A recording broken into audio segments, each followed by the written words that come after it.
라고 얘기를 한다는 겁니다. 여러분, 우리 가운데도 이런 오해가 있습니다. 누가 더 영적인 존재다. 제가 이런 얘기하면 여러분 굉장히 이렇게 이상한 사람을 볼 수도 있고 또 이렇게 또 고자질 할지도 모릅니다. 저는 이거 뭐냐면 이거예요.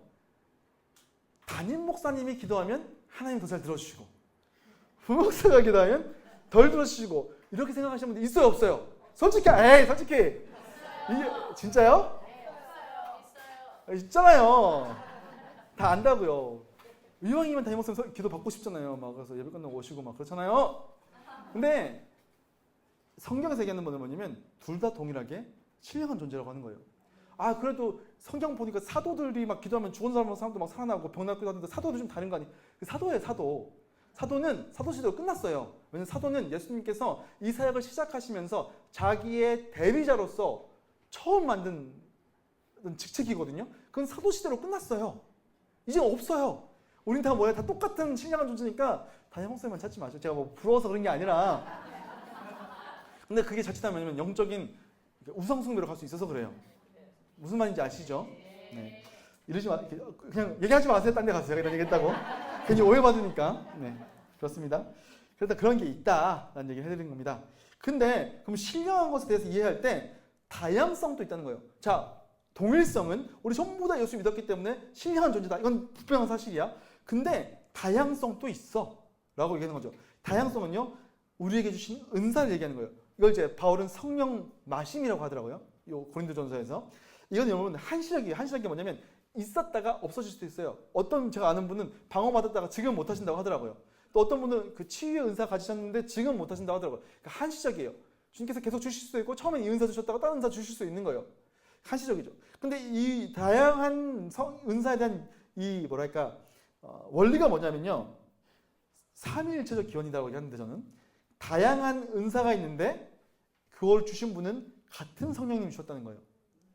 그러니까 다양한 은사, 여기서 이제 우리 개역개정으로 은사라고 번역됐는데 원어를 그냥 직역하면 카리스마타라고 해서 능력입니다. 우리가 능력을 행하잖아요.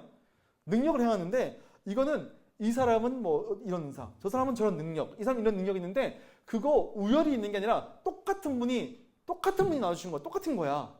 우열이 있는 게 아니야 라고 얘기하죠. 그런가 하면 이제 다양한 직분이 있다. 우리 개역개정에 직분도 했는데 원어를 그냥 번역하면 사역입니다. 우리 어떤 사람은 성가대하고 어떤 사람은 뭐 실버대하고 여러 가지 나는데 나는 이거 하는데 나는 목사인데 뭐 이런 거 있잖아요. 실제로 제가 처음 사역했던 교회에서 여전도사 이거 좀 이렇게 흉보는 것 같은데 여전도사님 한 분이 계셨어요. 근데 그 교회는 우리 따지면 인도자님들이 은혜 많이 받으면 신학교 가셔서 여전도사님 하셨어요. 그래서 저 그때 그 곳이 분당이었거든요. 그 위치가. 근데 막 그래서 여전도사님 막 벤치 들고 다니고 막 그래서 별로 놀라지 않는데 아무튼 근데 그 어떤 분 한 분이 이렇게 계단 올라가시다가 앞에 있는 어떤 집사님이 이렇게 뭐 종이 같은 거 많이 들고 가시다가 이렇게 뭐 부딪혔는지 어땠는지 떨어져가지고 쏟았어요. 이거 뭐 주우시면서 전사님 좀 도와주세요 했더니 이분이 뭐라고 했냐면 저 전도사예요 하고 그냥 간 거예요. 그분 좀 나중에 고생 안 하셨으니까 좀 이렇게 연약한 분이셨어요. 이분이 느낄 때 뭐냐면 내가 사역자면 좀 더 너보다 영적으로 더 위에 있는 사람의 의식이 좀 있으셨던 것 같아요. 아니죠. 우리 직분은 역할과 우리 어떤 주신 은사에 따라서 각각 종류가 다양한 거지 똑같은 거예요. 이해가 되시죠? 네, 할렐루야. 네. 근데 그걸 주신 분은 우리 주님이시다. 똑같은 주님이 주셨다. 그리고 다양한 결과들이 나타나겠지만 그건 하나님께서 하실 일이다 라고 얘기하는 거예요. 그러니까 어떤 사람은 어떤 개척 목사님은 이번 사역을 그만두신 분이 있더라고요. 그러니까 제가 이제 아까 페이스북 친구 2,500명이라고 그랬는데 계속해서 사역을 그만두시는 분들에 대한 이야기가 올라와요. 또 제 카카오톡 그 단체방에 저희 신대원 동기방이 있는데 이제 제가 사역한 지 벌써 15년 정도 되니까 많이 나갔어요. 나가신 분들 사역 그만두신 분들인 거죠. 근데 그런 분들은 그러니까 실패했다고 느끼는 거죠. 하나님이 나한테 맡기신 일을 내가 실패했다. 근데 결과로는 하나님께 맡기는 거지. 하나님께서 넌 여기까지 하면 그냥 여기까지인 거죠. 그거는 하나님께 맡기는 거지 내가 실패한 게 아니라는 거예요. 자, 이 원리가 뭐냐? 다양성의 원리가 뭐냐니 다양한 게 있지만 같은 분이 주셨어. 버라이어티지만 셈이다 라고 하는 거죠. 이게 굉장히 하나님을 닮은 거죠. 하나님 삼위일체시잖아요. 각각 다 다르신 분이에요. 아버지와 아들은 다르고 아들과 성령은 다르고 성령과 하나님 다르지만 이분은 한 분이시다라고 얘기하는 거죠. 이게 삼위일체인데 삼위일체신 하나님이 주시는 그 능력에 따라서 우리는 다양한 사역을 하게 되고 되고 활동들을 하게 되고 결과가 나타나겠지만 이거는 다양한 건 우열이 아니라 한 분 하나님의 뜻 가운데 있었던 거다. 그러니까 우열이 있는 게 아니다. 왜 이렇게 다양하게 주시느냐 그러면 라고 했더니 공공의 유익을 위해서 common good이라는 거죠. 이게 여러분 잘 보세요. 하나님께서 우리에게 은사를 주시는 것은 너 한 명을 위해서 주시는 게 아니라는 거예요. 이건 공동체적인 거죠. 교회에게 주신다는 거예요. 함께 하도록 주시는 거죠. 교회가. 그래서 신령한 것, 은사는 사적인 능력이 아니라 공적 사명으로 이해를 해야 된다라고 얘기하는 겁니다. 그래서 이 관점 속에서 성령의 은사인 이제 여러 가지를 보게 되면 주신 다양한 은사들, 지혜의 말씀도 있고 지식의 말씀도 있고 믿음도 있고 병 고치는 능력, 기적의 행함, 예언, 영분별, 방언의 통역 전부 다 다양하겠지만 다 우열이 있다 없다? 없다. 다 똑같은 거예요. 주시는 분이 다 똑같은 성령님이시기 때문에 은사의 차이가 인간적인 방식으로 우열을 따지는 걸로 근거가 될 수 없다라는 사실을 기억하셨으면 좋겠습니다. 저 방언 없어도 당당하잖아요. 방언 몰라요. 네. 또 가끔씩 궁금할 때가 있어요. 제가 신대원 갔을 때 저는 이제 소래교회라고 그 언덕 위에 그 북한에 있는 처음 생긴 교회를 모형을 똑같이 만들어서 교회 만들어 놓은 게 있는데 밤마다 거기 올라서 기도했거든요. 기도하면 정말 다양한 방언들을 들을 수 있습니다. 그래서 어떤 분들은 이제 막 얄리얄리얄라샹 얄리얄라 이렇게 하시는 분도 있고 또 어떤 분은 귀뚜라미 소리 내요. 이렇게 끼뚤끼뚤 하시는 분도 있고 제가 가장 놀랐던 분은 뭐냐면 그 외계인 같은 삐리삐리를 하시는 삐리삐리삐리 전 좀 궁금해요. 아 그게 정말로 방언일까? 방언하게 하기 너무 짜치는데 약간 이런 느낌이 드는 않잖아요. 뭐 그냥 제 궁금했어요. 제가 못 가져서 질투하는 건 아니고 궁금했습니다. 근데 이제 그게 이제 어떤 의미가 있는지를 이제 같이 얘기해보고 싶은 거죠. 그래서 이제 몸의 은유를 얘기하면서 하나의 몸에 여러 지체가 손, 발, 얼굴, 눈, 코, 입이 있는 것처럼 교회도 그리스도의 몸인데 그리스도의 몸은도 여러 가지 지체가 있는 거다. 그냥 은사란 그런 거다. 너희가 원래는 예수 믿기 전에는 다양한 사람이었지. 유대인이고 헬라인이고 어떤 사람은 종이고 어떤 사람은 자유인이고 어떤 사람은 여자고 어떤 남자고. 근데 이게 성령 사를 통해서 너희가 영적인 존재가 되면 너희가 한 몸이 되어서 한 성령을 마심으로 은사를 가지고 우리에게 맡겨주신 사역들을 감당해 가면서 서로 부족한 부분들을 채워가면서 같이 사역하게 되는 거다라고 얘기합니다. 그래서 여러 지체 간의 관계는 서로의 필요를 논할 수 없다. 담임 목사님 늘 얘기하시잖아요. 뭐 눈이 눈 보고, 야, 눈이 코 보고, 야, 넌 필요 없어. 이런 얘기 못 한다는 거예요. 다 다른 거예요. 다 필요가 있어서 거기 있는 거죠. 오히려 더 약해져 보이는 지체가 필요한 경우가 있고 어떤 사람은 되게 명예롭지 않아 보이지만 그 명예롭지 않아 보이는 걸 하나님께서는 명예롭게 들어서 쓰신다. 뭐 이런 얘기를 바울은 하고 있습니다. 그러면서 각 지체의 고통과 기쁨도 한 몸으로 누리게 된다. 그러니까 서로 은사를 인정해주고 서로 보다듬으면서 같이 해가자. 그래서 얘기하는 정리가 하는 게 뭐냐면 몸 가운데 분쟁이 없고 서로를 돌보게 하셨다라고 얘기하고 있는 겁니다. 그래서 적용하자면 너희는 그리스도의 몸의 각 지체이고 같은 하나님이 세우셨고 다양한 직분과 사역이 있다. 그래서 어떤 사람은 사도로, 어떤 사람은 선지자로, 교사로, 기적을 행하는 자로, 치유하는 자, 돕는 자, 지도하는 자, 여러 방언하는 자로 세우셨다. 교회 공동체 안에는 다양한 은사와 직분들의 사역이 필요하다. 은사가 다르기에 직분이 다를 수밖에 없고 오히려 다른 게 맞다. 똑같은 거 달라고 할 필요 없다. 결론은 뭐냐? 다양한 각각의 은사의 필요성을 인정해라. 뭐 방언한다고 더 신령한 사람이고 이런 게 아니라 공동체 안에서 은사와 직분과 사역은 신령한 우열을 논하는 게 아니다. 분쟁하려고 주신 게 아니다.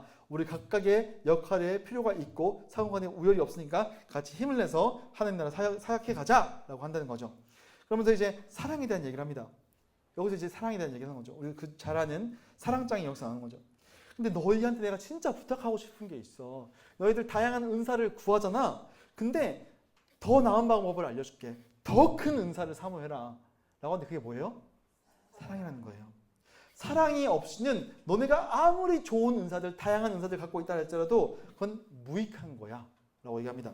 그러면서 다양한 은사 빼기 사랑은 0이다. 라고 얘기해 볼 수 있는 거죠. 은사의 유익을 만든 사랑의 특징이 뭐냐면 오래 참음과 온유함과 시기하지 않음과 자랑하지 않음과 교만하지 않음과 무리히 행하지 않음과 자기 유익을 구하지 않고 성내지 않고 악한 거 생각하지 않고 쭉쭉쭉 얘기합니다. 그래서 과연 사랑은 어떻게 은사를 유익하게 되는가를 생각해 볼 수 있는 거죠. 근데 여러분 이거 생각할 필요가 있어요. 뭐냐면 고린도전서 13장에 대한 오해가 있다는 거예요.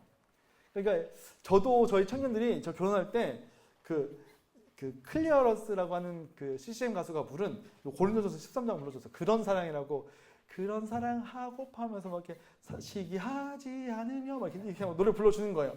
이거 되게 결혼식장에 많이 불러져요. 그렇지 않습니까? 옛날 최덕신 씨도 그 부른 게 이렇게 내가 천사의 말 한다 모르세요 그거?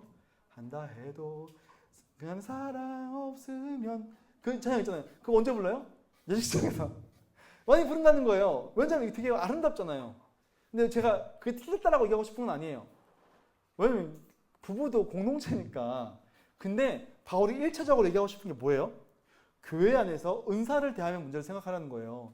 너희가 교회 안에서 은사를 가졌고 그 은사를 가지고 서로 동력하고 한 교회를 세워야 할 텐데 그때 너희가 여러 가지 은사를 가지고 있다 할지라도 너네한테 사랑 없잖아? 그럼 너희한테 분쟁할 수밖에 없어. 아무 의미 없어.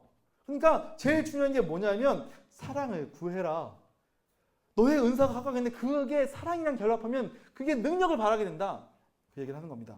그래서 이걸 어떻게 적용하느냐? 이걸 이제 방언이랑 한번 붙여볼게요.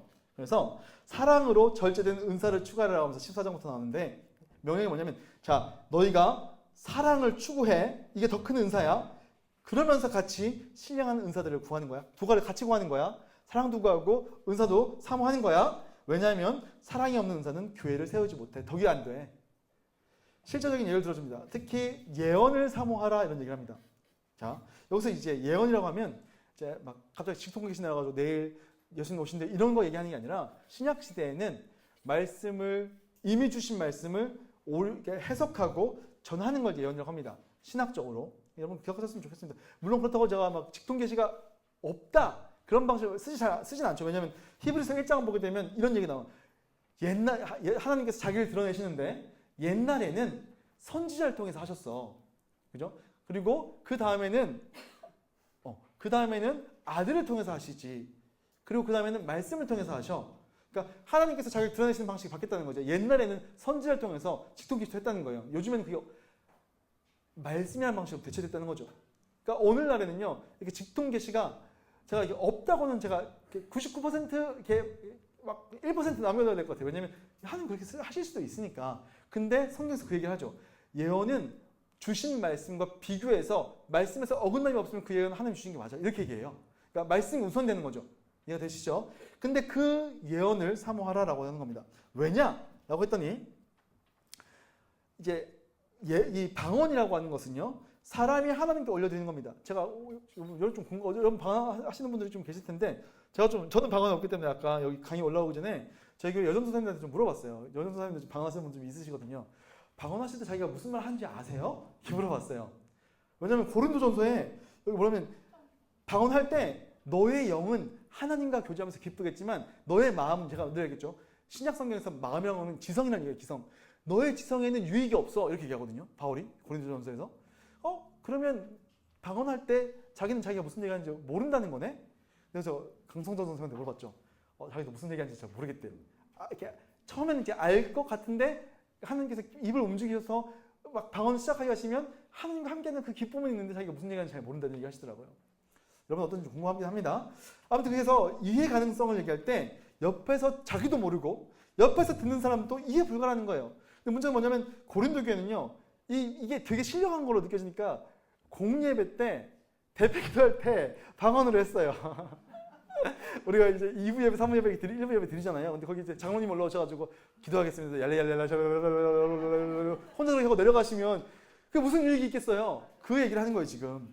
그래서 이게 교회에 자기에겐 덕이 되는지 몰라도 교회에는 덕이 안 된다. 그래서 이게 공동체에 유익이 되려면 통역이 없으면 안 된다. 그러니까 내가 너한테 금하지는 않을게. 바로 얘기하는 거죠. 야 이거 내가 하지 말라고는 안 할게. 근데 공예배 때 함께 공동체가 모일 때는 하지 마. 너 혼자 집에서 해. 라고 얘기하는 거예요. 네, 네가 그걸 진짜 하고 싶잖아? 그러면 통역 데리고 와. 통배는 은사가 있거든요. 방언을 통보하는 은사가 있어요. 그래서 이제 바울이 얘기하는 게 그겁니다. 그래서 통역이 없으면 교회에서 잠잠해라. 그래서 오늘날도 개인 경건에 혼자 기도할 때는 유익하다. 근데 예언이라고 하는 것은 하나님께서 사람에게 주신 거고 알아들을 수 있고 교회의 덕도 되고 직접적이고 직접적으로 교회 방향성에 대해서 말씀을 얘기해주고 그러니까 특히 좀 사모해라. 왜냐하면 공동체적인 유익이기 때문에. 그래서 이렇게 얘기하는 거죠. 근데 통역에 대해서도 이제 마무리를 얘기합니다. 방언은 사실은 사람이 하나님께 올려드리는 건데 이게 통역에 있으면 방언이 사람도 이해할 수 있으니까 사람에게도 유익이 될 수 있어 라는 얘기를 하죠. 그래서 알아들 수 있게 되지. 그래서 방언의 유익을 개인에게서 공동체로 확장시킬 수 있어. 그러니까 너희가 공동체에 유익이 되기 위해서는 꼭 이 예언하기 위해서는 방언하기 위해서는 통역을 데리고 와라. 그래서 사랑으로 보완책을 주는 겁니다. 자, 방언할 수 있고 하나님께서 우리에게 주신 거죠. 근데 그 자유를 네가 공동체를 정말로 사랑한다면 더 공동체에 대한 유익이 주는 것들을 구하기 위해서 예언을 구하고 네가 이걸 할 수 있다 할지라도 공동체 가운데 덕이 안 될 수도 있으니까 혼자 있을 때 많이 하고 아니면 너가 정말 그거 은사를 통해서 하나님께서 주신 은사를 귀한 생각하고 싶으면 통역한 사람 데려와서 해라 라고 얘기하는 거예요. 그럼 이건 억압한 게 아니라 사랑으로 해달라고 부탁하는 거죠. 그래서 바울은 이 얘기를 하고 있는 겁니다. 정리해보면 그렇습니다. 우리는 여러 가지 많은 얘기를 오늘 많이 했어요. 시간 벌써 약간 50분 정도 됐는데 정리하겠습니다. 교회 안에 여러 가지 문제들이 있고 아픔들도 있고 어떻게 해결해야 할지 모르겠다는 생각도 있습니다. 실제로 여기 나오는 여러 가지 문제들은 각각의 원인들을 분석해서 해결책을 제시할 수도 있겠죠. 근데 바울은 그것보다 더 중요한 근본적인 원리를 찾는데 그게 뭐냐면 사랑이라고 하는 겁니다. 모든 문제들을 시작점은요. 지식으로 하지 말라는 거예요. 우리 지식적으로 해결할 수 있죠. 야, 따져보자. 네가 지금 그렇게 기도하는 게 성경적으로 옳으냐 틀리냐 따져보자 하면 이제 그 사람 교회 나가는 거예요. 우리 그런 거 많이 경험했잖아요. 근데 사랑으로 품자고요. 바로 지금 그 얘기하고 있는 너희가 이게 굉장히 유익이죠. 왜냐면 이걸 통해서만 우리가 누릴 수 있는 하나님의 성품이 있어요. 자, 우리 처음 시작할 때 가나안성도 얘기했고 혼자 신앙생활 할래 이런 얘기를 했습니다. 내가 혼자 신앙생활 하잖아요. 그러면 다른 누군가에 대해서 오래 참아주고 기다려주는 원래 누구 거예요? 하나님 거죠. 우리가 아직 죄인 되었을 때에 그분께서 우리를 지금 바로 심판하실 수 있었잖아요. 우리 죄 짓는 순간에 야 너는 안 되겠다 죽어라 이렇게 하실 수 있었잖아요. 바로. 근데 우리가 예수 믿을 때까지 오래 기다려주셨죠. 우리 죄에도 불구하고. 그 오래 참고 우리의 연약함에도 불구하고 기다려주고 온유하고 화내지 않고 함께 기뻐하고 이 성품들이 원래 누구 거였냐면 하나님 거예요.